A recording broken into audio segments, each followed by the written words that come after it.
സ്വർണ്ണമയൂരം സ്വർണ്ണമയൂരം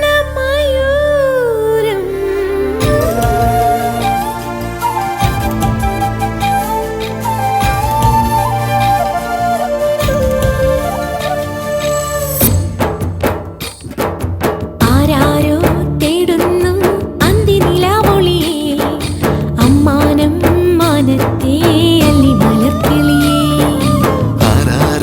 തേടുന്നു മുല്ലമുളങ്കുഴലിൽ പിന്നെയും ചാഞ്ചാടും ചെല്ലമഴത്തുള്ളിയേ കനവ് പോലെ പുതു കവിത പോലെ കടൽ പോലെ കാറ്റു പോലെ ഓർമ്മയിൽ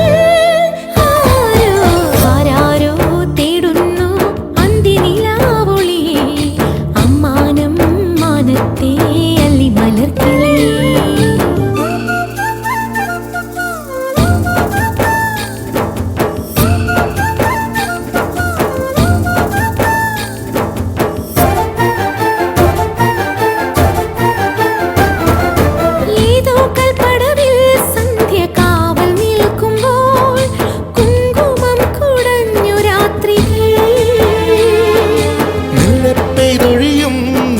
മഞ്ഞിൻ തുള്ളിയായി മംഗളം മൊഴിഞ്ഞ മാത്രയിൽ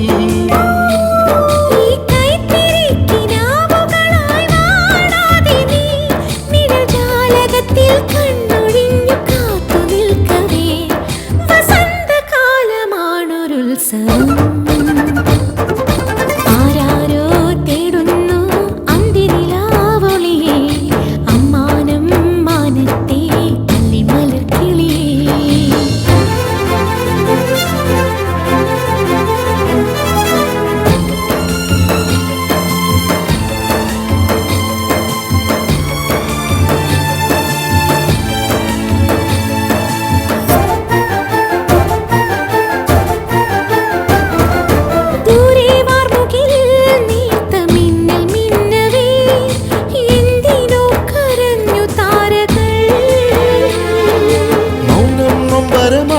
നെഞ്ചിൽ ചാഞ്ഞുറങ്ങവേ പൂ പൊഴിഞ്ഞു വീണു പാട്ടുകൾ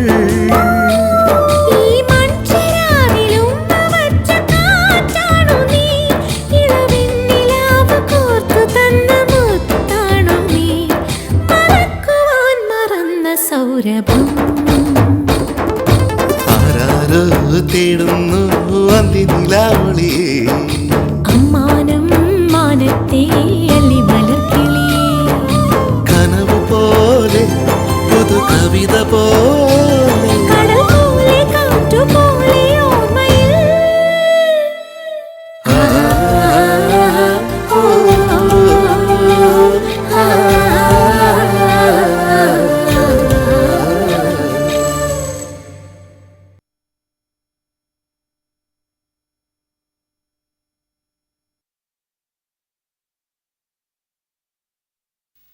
ഒരു നമ്പർ കൂടി ഇല്ലേ? ഉണ്ട്.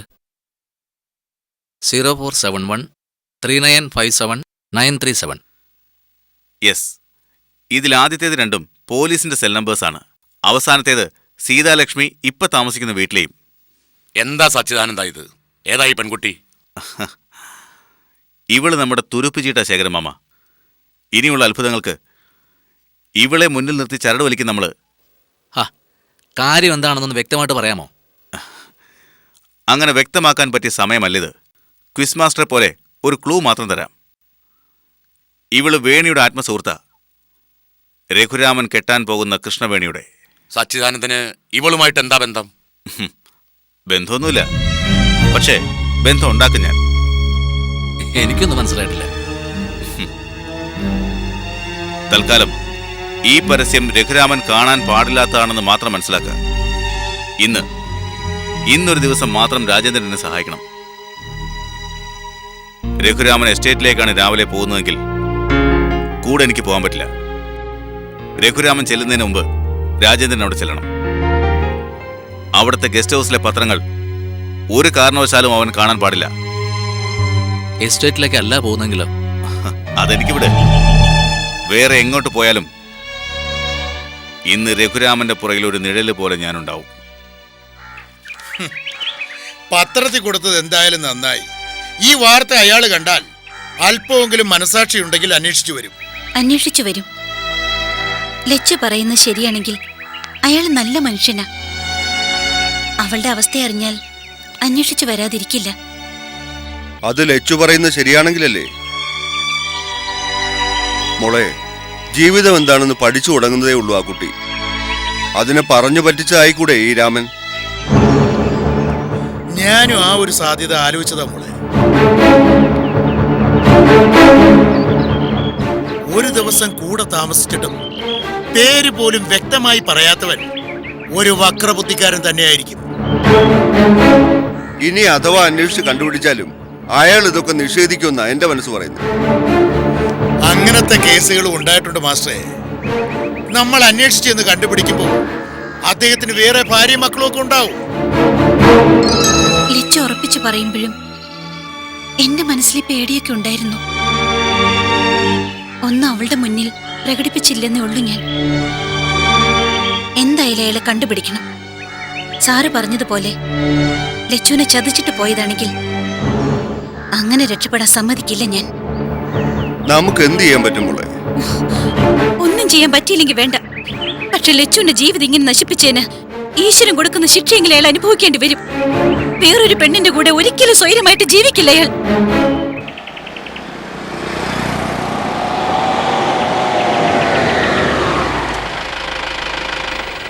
എന്താ നിർത്തിയത്? ചന്ദ്രപ്പനെ കണ്ടെന്തെങ്കിലും ലോഹ്യം പറയാതെ തോട്ടത്തിലേക്ക് അരട്ടില്ലല്ലോ നമ്മള്. അതല്ലേ പതിവ്. നീ വാ.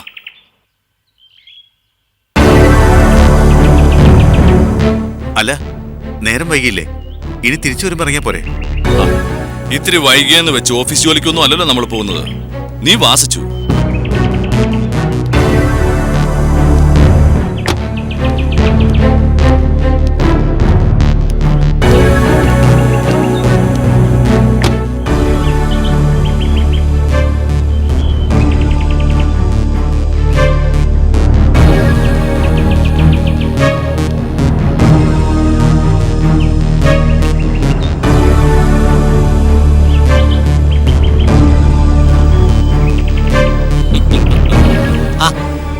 ഇത് രണ്ടുപേരും ഉണ്ടായിരുന്നു.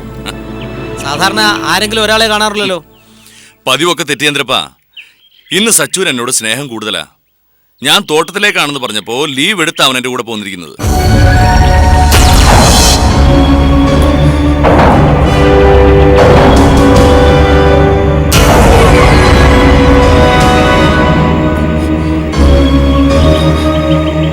ഏയ്, അല്ലെങ്കിലും സച്ചു കുഞ്ഞിന് സ്നേഹക്കുറവൊന്നുമില്ല. ഞാൻ കണ്ട കാലം മുതൽ മുഖത്തൊന്നും ചിരി മാഞ്ഞിട്ടില്ല. അപ്പൊ ഞാൻ ഭയങ്കരനാണെന്നാണോ ചന്ദ്രപ്പ നീ പറയുന്നത്? എനിക്കും ചിരിക്കാനൊക്കെ അറിയാം കേട്ടല്ലോ. അറിയില്ലെന്നല്ല ഞാൻ പറഞ്ഞത്. എന്നാലും കുഞ്ഞിന്റെ മുഖത്ത് ഇത്തിരി ഗൗരവം കൂടുതലാ.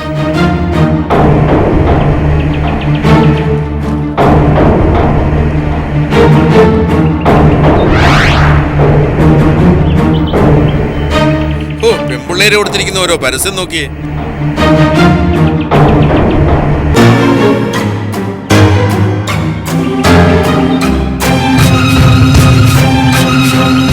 കണ്ട കിളിപോലെ ഒരു പെങ്കൊച്ച ഇപ്പൊ ആത്മഹത്യയുടെ വക്കീലാണെന്ന്. എന്താ കാര്യം? ഞാൻ നോക്കിയേ, ആരോ പറ്റിച്ചിട്ട് പോയതാന്ന് തോന്നുന്നു അതിനെ.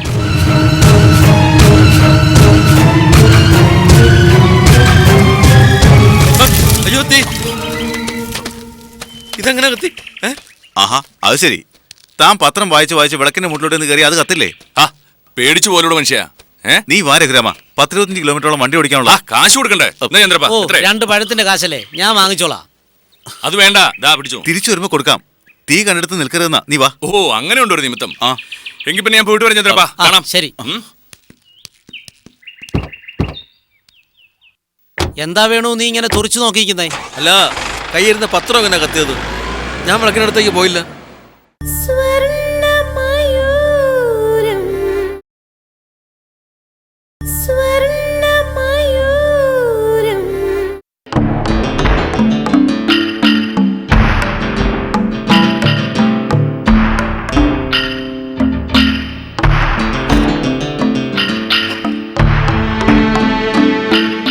വിഷ്ണു, എന്താ നീ ഉദ്ദേശിച്ചിരിക്കുന്നത്?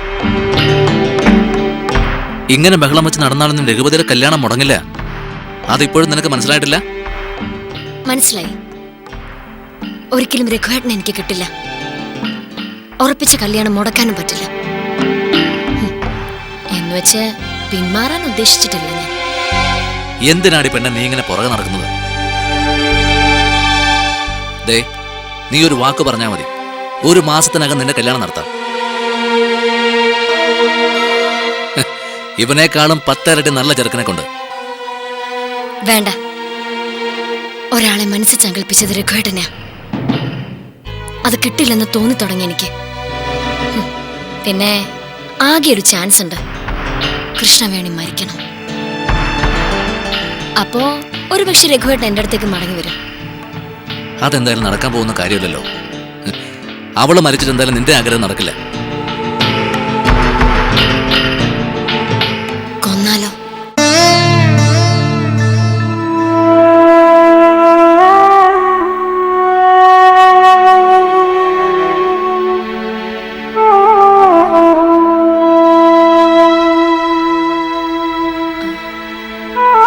വാർത്ത വന്നു അല്ലേ?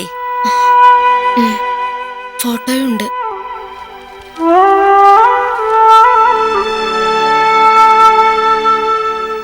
ഇത് കണ്ട എവിടെയാണെങ്കിലും അയാൾ വരാതിരിക്കോ? വരും. ഈ ന്യൂസ് കണ്ട എവിടെയാണെങ്കിലും ഓടി വരും എന്റെ രാമൻ. അറിഞ്ഞ എന്നെ കാണാണ്ടിരിക്കാൻ പറ്റില്ല രാമന്.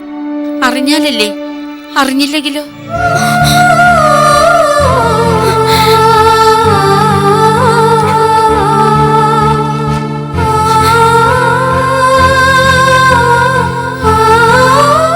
ഈ വാർത്തയൊന്നും അയാൾ കണ്ടില്ലെങ്കിലോ?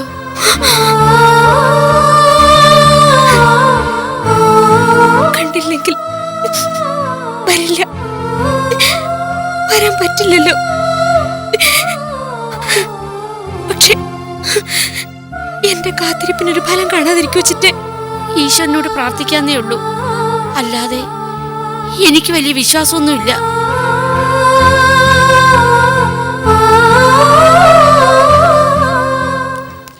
പിന്നെ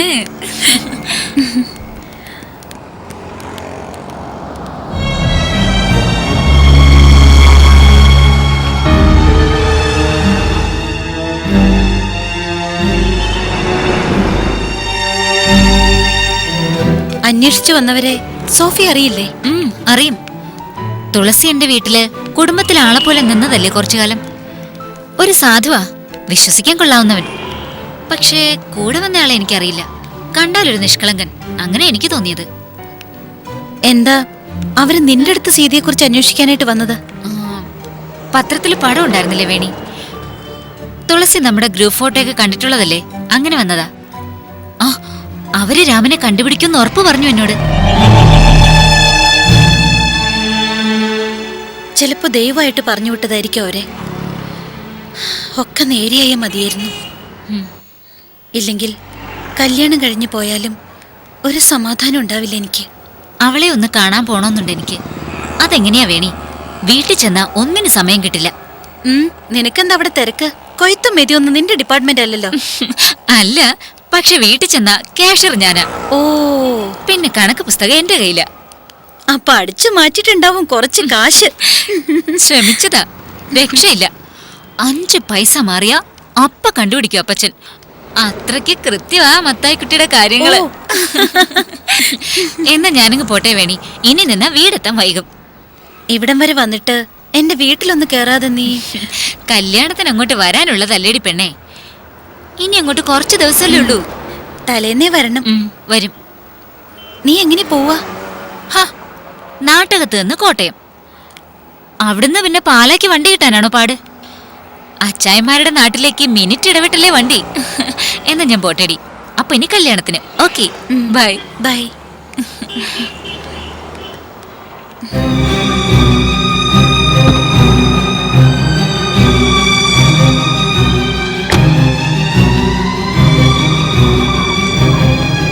ഓട്ടോ.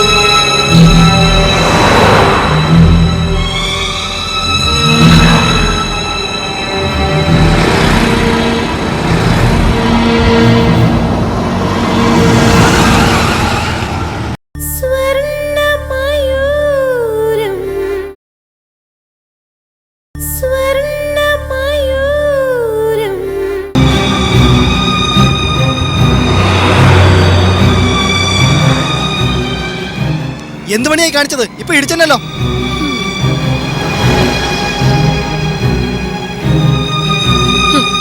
റോഡിലോടുന്ന വണ്ടിയല്ലേ, ചിലപ്പോ ഇടിക്കും, ചിലപ്പോ ആള് ചത്തന്നിരിക്കും. അതിനാ വണ്ടിക്ക് വർഷാവർഷം ഇൻഷുറൻസ് എടുക്കുന്നു. നിങ്ങൾ വണ്ടി എടുത്ത് മാറ്റിക്കേ. പോടാ പോടാ ചെറുക്ക.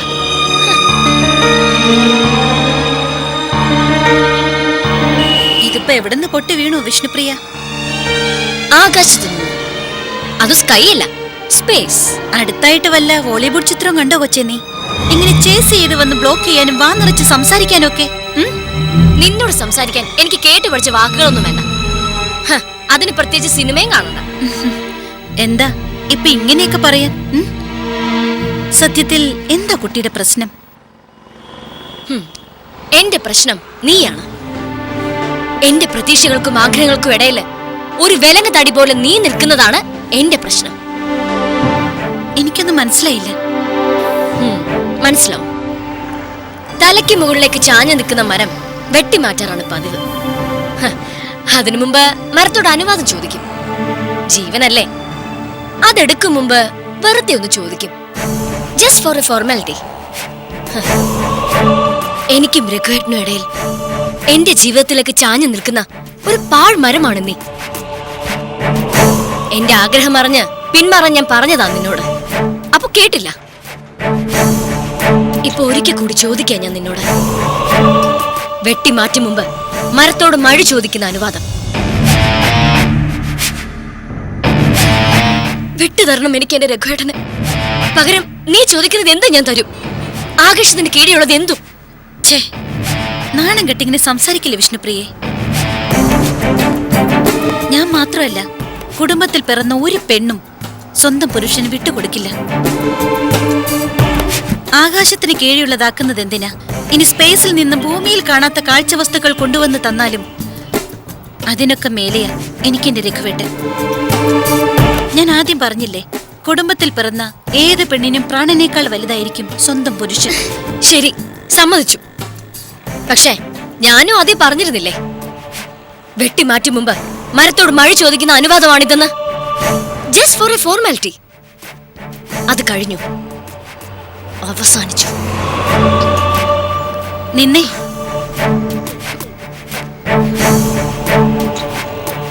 കൊല്ലുമെന്ന് ഭീഷണിപ്പെടുത്തിയതാണോ നീ? അതെ.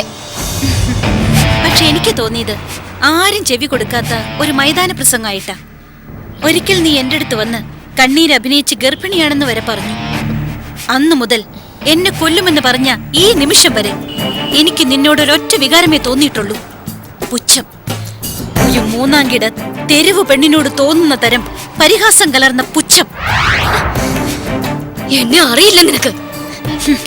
എനിക്കറിയാം വിഷ്ണു.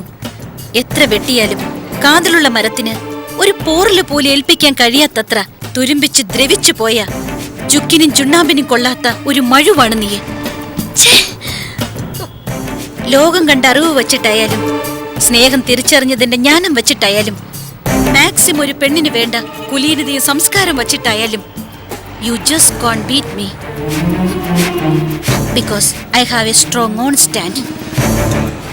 എന്റെ മനക്കരുത്തിന് വെട്ടി വീഴ്ത്താൻ പറ്റിയതല്ല ഈ നിൽക്കുന്ന വായ്ത്തല പോയ കോടാലി. അണ്ടർസ്റ്റാൻഡ്? പോവാം. വട്ട് കേസ് ചേച്ചി.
42, 55.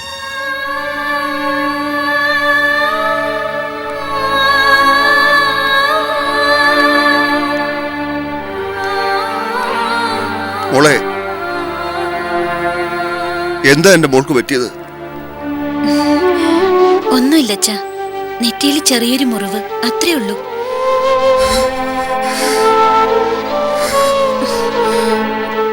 എന്താ അച്ഛാ ഇത്?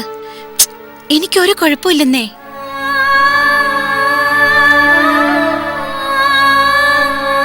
കരയല്ലേ? അച്ഛന് എന്റെ മോള് മാത്രമേ ഉള്ളൂ.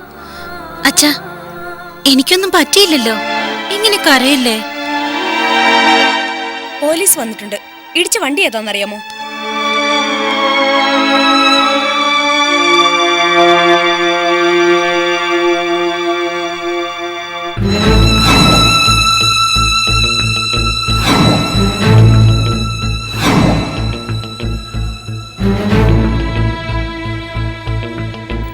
ഇല്ല മാഡം. 36-ലെ പേഷ്യന്റ് ഡ്രിപ്പ് കൊടുത്തിട്ടുണ്ടായിരുന്നു. ഇപ്പൊ പെയിനുണ്ട്. മാഡം ഒന്ന് വന്നിരുന്നെങ്കിൽ. നിങ്ങൾക്കറിയില്ലെങ്കിലും ആളെ കണ്ടുപിടിക്കാം. നിങ്ങൾ വന്ന ഓട്ടോറിക്ഷയുടെ ഡ്രൈവർ ഇടിച്ച വണ്ടിയുടെ നമ്പർ സഹിതം പോലീസിന് പറഞ്ഞു കൊടുത്തിട്ടുണ്ട്.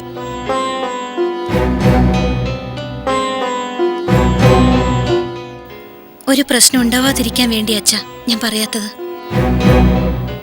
അവള് മനഃപൂർവ്വം ഇടിച്ചതാ, വിഷ്ണുപ്രിയ.